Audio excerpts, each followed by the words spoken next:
오늘 우리에게 주시는 말씀 구약성경 사무엘상 10장 1절로부터 16절까지 말씀을 저와 함께 읽어보시겠습니다.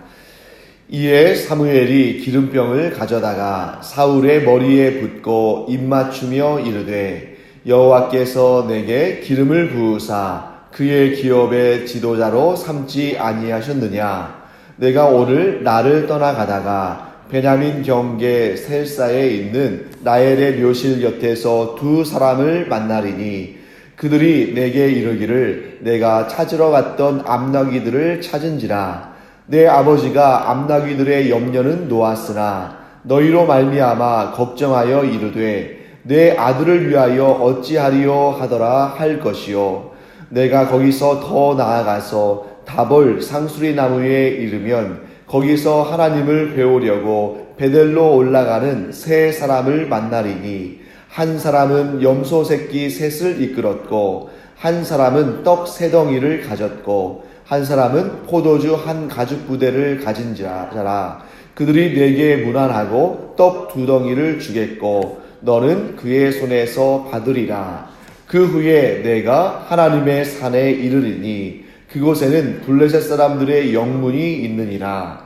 내가 그리로 가서 그 성읍으로 들어갈 때에 선지자의 무리가 산당에서부터 비파와 소고와 저와 수금을 앞세우고 예언하며 내려오는 것을 만날 것이요.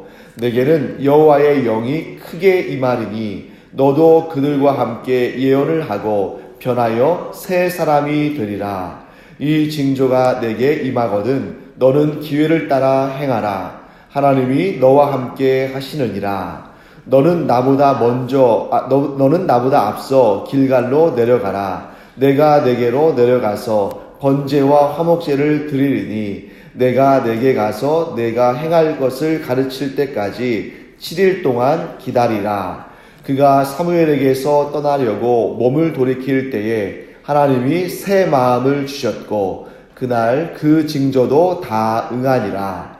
그들이 산에 이를 때에 선지자의 무리가 그를 영접하고 하나님의 영이 사울에게 크게 임함으로 그가 그들 중에서 예언을 하니 전에 사울을 알던 모든 사람들이 사울이 선지자들과 함께 예언함을 보고 서로 이르되 기스의 아들에게 무슨 일이 일어났느냐. 사울도 선지자들 중에 있느냐 하고 그곳에 어떤 사람은 말하여 이르되 그들의 아버지가 누구냐 한지라. 그러므로 속담이 되어 이르되 사울도 선지자들 중에 있느냐 하더라. 사울이 예언하기를 마치고 산당으로 가니라. 사울의 숙부가 사울과 그의 사환에게 이르되 너희가 어디로 갔더냐. 사울이 이르되 암나귀들을 찾다가 찾지 못함으로 사무엘에게 갔었나이다 하니 사울의 숙부가 이르되 청하노니 사무엘이 너희에게 이른 말을 내게 말하라 하니라. 사울이 그의 숙부에게 말하되 그가 암나귀들을 찾았다고 우리에게 분명히 말하더이다 하고 사무엘이 말하던 나라의 일은 말하지 아니하니라. 아멘. 네, 상당히 긴 본문이죠. 네, 오늘과 다음 주 월요일 이틀에 걸쳐서 이 본문을 가지고 우리가 하나님 말씀을 나누도록 하겠습니다. 자, 사무엘이 지금 사울과 그의 사환과 함께 길을 걷고 있었죠. 그때 사무엘이 사울에게 그 사환을 앞서 보내라고 말합니다. 이제 단둘이서 할 중요한 일이 있다는 것이죠. 그래서 그렇게 단둘이 사무엘과 사울 단 2명만 남게 되자 자, 어떤 일을 했습니까? 기름병을 가져다가 사울의 머리에 붓고 입을 맞추고 축복을 했습니다.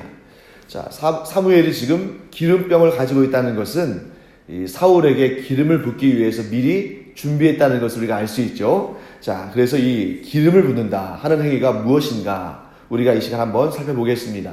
여러분, 기름을 붓는 행위는 이 당시에 이스라엘, 지금 이 사무엘이 속한 이스라엘 나라에만 있었던 전통이 아닙니다. 그래서 이런 많은 나라들이, 특별히 이 고대 근동에 이제 이스라엘 주변의 나라들이 기름 붓는 그런 전통을 가지고 있었어요. 그런데 이 기름 붓는 전통과 이스라엘 전통의 차이가 있는데, 이 고대 근동의 여러 나라에서 기름 붓는다는 것은 뭐냐면 왕이 신하에게 기름을 부어주고 소위 이 종주권 계약을 맺는 것입니다. 종주권 계약은 뭐냐면 이 왕이 그의 신하나 또는 그 지역에 있는 유력자들에게 기름을 부어줌으로써 그 특별한 관계를 형성하는 거죠. 그래서 나는 왕이고 당신은 신하니까 이제부터 내 능력과 권세에 복종해라.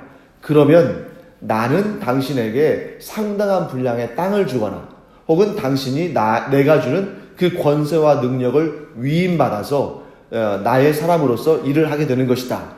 라고 이렇게 종주권 또 주종관계의 계약을 맺는 것입니다. 자, 그런데 이런 주변 나라들의 이 계약을 맺는 이 기름 부음과 이스라엘의 기름 부음은 차원이 다르죠. 왜냐하면 다른 나라들의 기름 부음은 왕이 신하들에게 기름을 부어주는 것입니다. 즉 사람이 사람에게 기름을 붓는 것이죠. 그렇기 때문에 얼마든지 이 계약은 파기될 수 있습니다. 왜냐하면 기름을 부어주는 자가 사람이기 때문에 사람은 완전하지 않잖아요. 자, 그런데 이스라엘은 어떻습니까? 하나님이 왕에게, 물론 중간에 이렇게 매개하는 그런 사무엘과 같은 선지자나 이런 존재가 있습니다만 하나님께서 사람에게 기름을 부어주시는 것이고 또 그 언약의 당사자가 하나님이시기 때문에 하나님은 결코 변함이 없으십니다. 즉 인간 왕은 얼마든지 자기의 그 기름 부음의 약속을 파기할 수 있고 또 그 약속을 지키지 못하는 그런 경우들이 발생합니다만 하나님은 기름 부음을 받은 사람이 변심할 수 있지만 기름을 부어주신 하나님은 결코 변개치 않으신다. 그래서 여러분과 제가 이 기름 부음의 이 차이를 알게 되는 것처럼 우리의 삶 가운데 이런 믿음의 확신이 있기를 간절히 원합니다. 그것은 뭐냐면 우상은 사람이 만든 것이기 때문에 약속을 하지도 못하고 설령 약속한다 할지라도 얼마든지 그런 변덕이 심한 그런 존재일 뿐이죠. 왜냐하면 사람의 생각이 우상으로 변한 것 뿐이니까. 하지만 하나님만이 유일한 신이심을 인정하는 우리에게 하나님은 결코 변개치 않으시며 우리에게 약속한 은혜와 복을 항상 지켜주시는 줄 믿습니다. 그래서 하나님의 약속을 우리가 굳게 붙잡고 하나님은 변치 않으신다. 우리가 방금 전에 찬송했습니다만 우리의 마음에는 의심이 가득 찰 수밖에 없습니다. 왜? 우리는 사람이니까. 하지만 우리는 결코 의심하지 말아야 할 것이 있는데 그것이 무엇입니까? 하나님은 변치 않으신다. 이 믿음을 가지고 하나님께서 우리에게 주신 그 많은 복들을 우리가 다 누리고 기쁨으로 하나님께 감사드리기를 축원합니다. 근데 이 우리에게 주신 하나님께서 우리에게 풍성한 은혜와 복을 주셨는데 그 복이 어디 있느냐? 하나님께서는 내게 이렇게 나타나셔서 복과 은혜를 주신다고 약속하지 않으셨다라고 생각한다면 잘못이죠.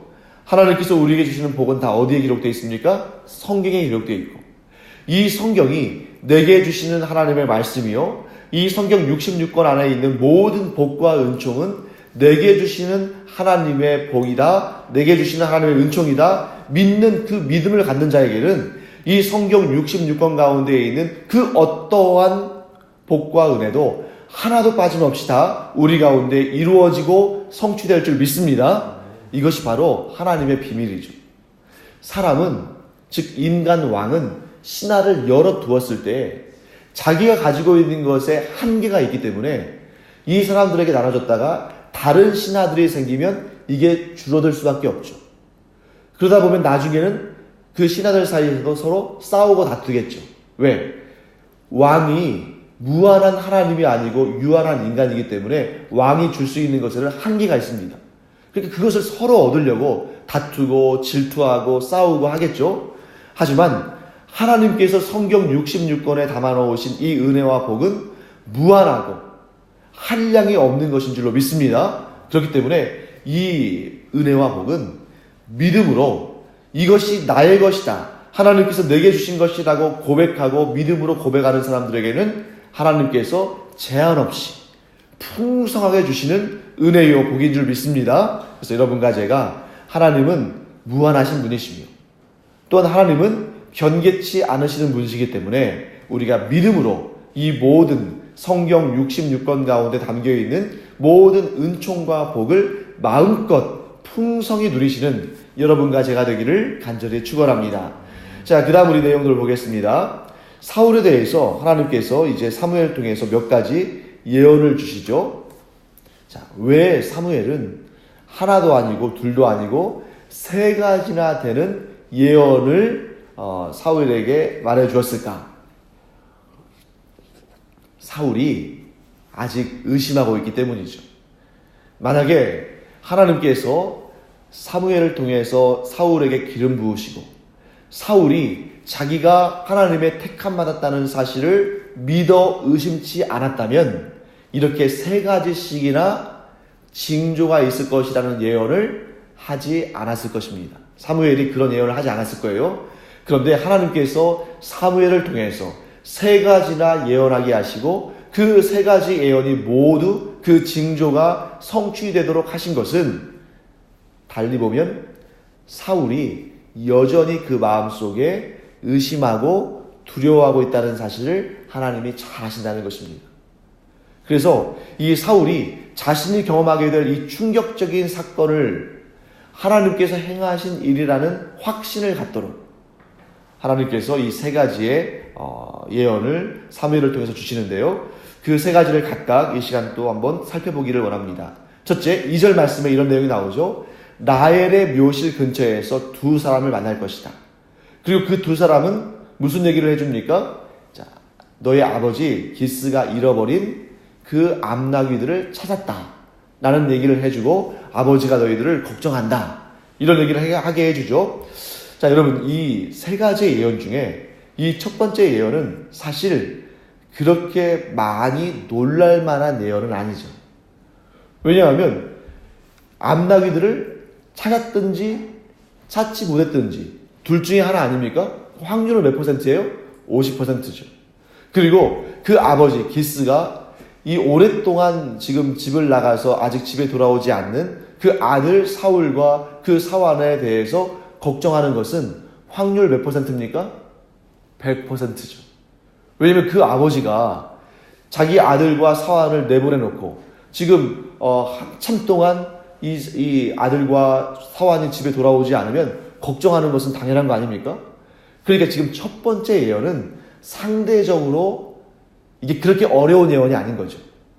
그런데 지금 사무엘은 가장 쉬운 것부터 가장 어려운, 즉 가장 평범한 것에서부터 가장 평범하지 않은 이런 쪽으로 예언이 점점 커지고 확장되고 깊어지게 하는 것입니다. 이제 사울을 배려하신 거죠. 처음부터 너무 놀랄 만한 예언을 하면 이게 좀 마음이 잘 열리지 않겠죠?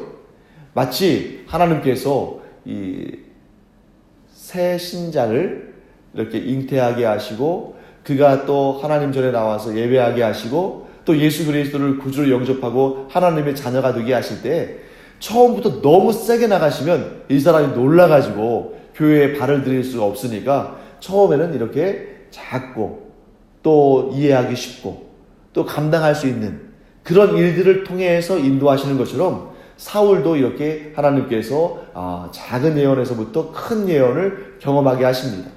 이처럼 하나님은 굉장히 섬세하신 분이시죠. 즉 감당치 못할 시험을 주지 않으시는 것처럼 감당치 못할 예언부터 주시면 놀랄까 봐서 이렇게 아주 부드럽고 온화하게 이끌어 주시는 것을 보게 됩니다. 자, 그 다음에 3절에 나오는 두 번째 예언은 무엇일까요? 다볼의 상수리 나무에 가면 베델로 올라가는 세 사람을 만날 것이다. 자, 여러분, 이 상수리 나무는 뭐냐면 오늘날 우리가 살고 있는 제주에서는 우리가 이해하기 힘든 부분이에요. 왜냐하면 곳곳에 다 나무도 많고 또 오름도 많고 산도 많잖아요. 그런데 이렇게 좀 약간 상대적으로 척박한 이런 상황 가운데 있는 이스라엘에서는 이런 곳곳에 이제 중간중간에 큰 나무들이 있는데 그런 나무들이 마치 오늘날 뭐냐면 랜드마크처럼 어디에 가면 큰 건물이 있고 어디에 가면 큰 무슨 박물관이 있고 이런 것처럼 중간중간에 이렇게 이 랜드마크 역할을 하는 그런 나무들이 있었는데 예를 들면 리브가의 유모였던 드보라가 죽었던 곳에 그곳의 이름이 뭐냐면 베델 근처의 상수리 나무. 이런 식으로 또 막벨라의 뭐 상수리 숲을 이런 식으로 이런 나무들이 어떤 랜드마크 역할을 하는데 이 베델에 있는 이 다볼 상수리 나무는 뭘 의미하냐면 베델이라는 그러한 성소, 아주 거룩한 장소. 그럼 베델하면 누가 떠오릅니까? 야곱이 떠오르죠. 야곱이 거기에서 잠자다 일어나서 돌로 단을 쌓고 하나님께 경배를 드렸는데 그것을 기념하기 위해서 그곳에 산당이 있었다는 것이죠. 자, 이 당시에 산당은 무조건적으로 나쁜 의미가 아닙니다. 아직 성전이 세워지기 전이기 때문에 산당을 지어놓고 그곳에서 이제 사무엘 선지자 혹은 제사장 이런 사람들을 모시고 함께 하나님께 제사를 드렸던 그런 장소입니다. 그러니까 여기서 이 세 사람은 어떤 일을 하고자 하는 것이죠? 하나님께 베델로 제사를 드리고 경배를 드리러 올라가는 길이었겠죠. 우리가 그걸 어떻게 알 수 있냐면 이 사람들이 지금 3마리의 염소와 또 떡 3덩이와 포도주를 지금 가지고 올라가고 있잖아요. 그런데 놀라운 일은 무엇이냐면 이것 역시 사실 어떻게 보면 그렇게 어려운 예언이 아닐 수 있죠.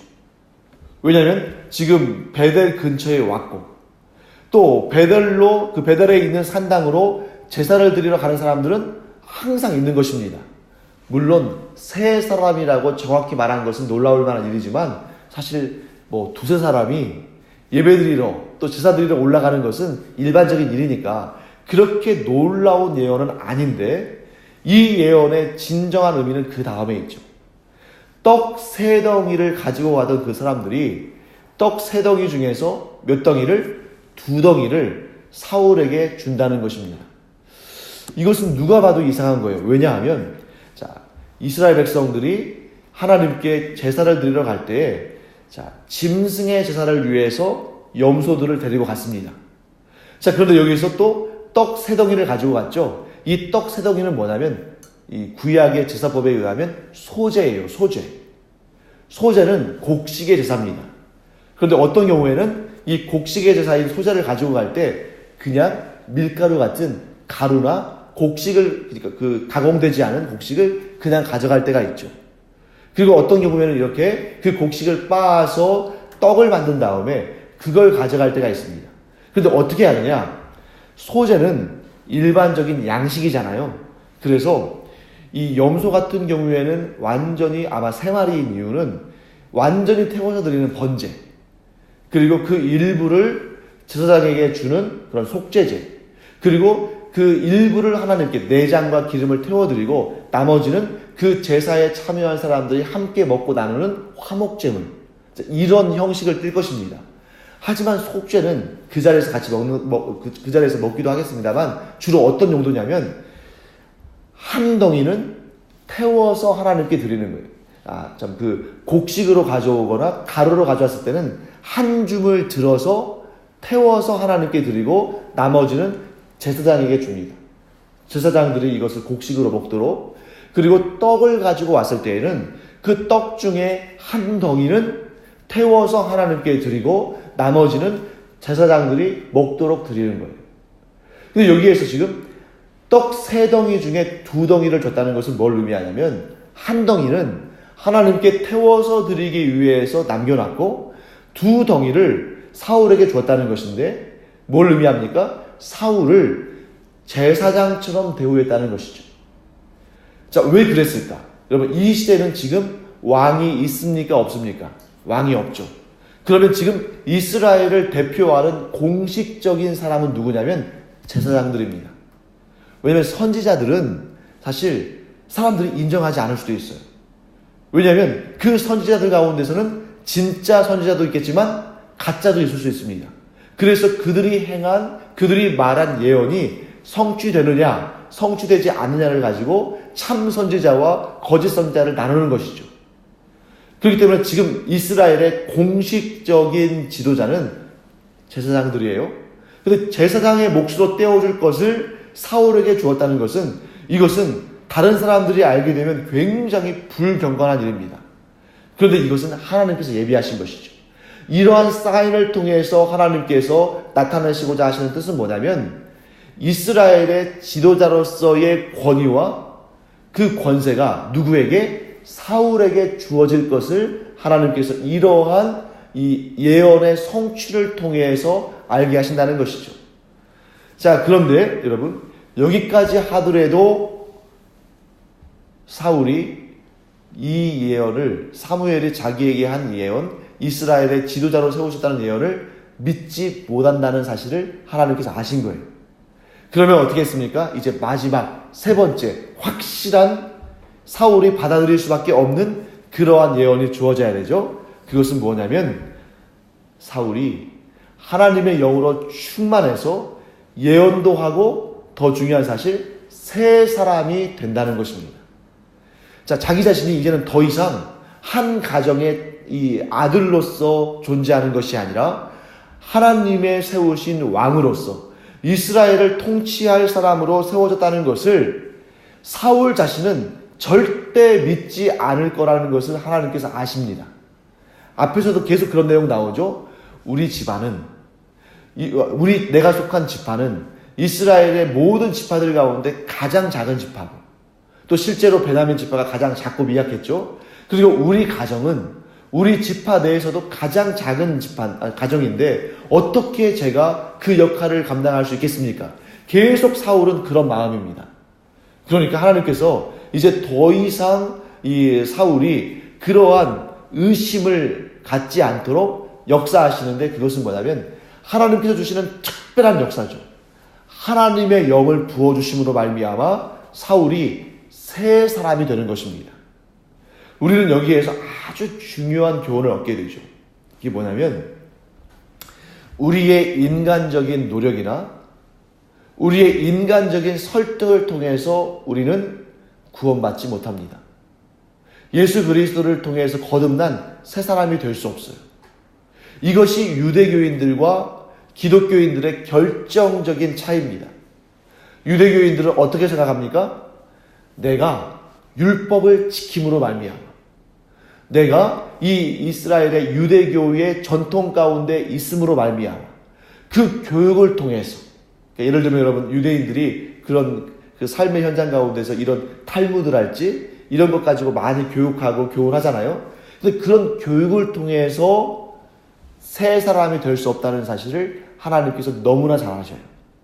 그렇기 때문에 하나님께서는 우리를 율법에 얽매인 사람이 아니라, 이 세상의 도덕적인 규칙들에 얽매인 사람이 아니라 하나님의 새 언약의 백성, 우리를 완전히 예수 그리스도를 통해서 거듭난 새 사람으로 만드실 때에 우리의 인간적인 노력이나 우리의 깨달음이 아니라 무엇을 통해서? 성령의 기름 부음을 통해서.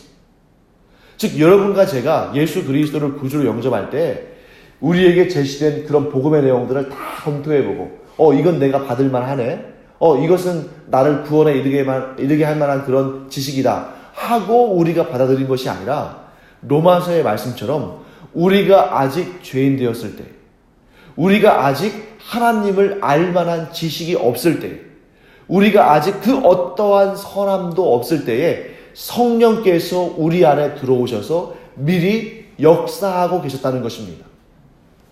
우리가 누군가에게 전도할 때 우리가 설득해서 할 거라고 생각해서는 안 돼요.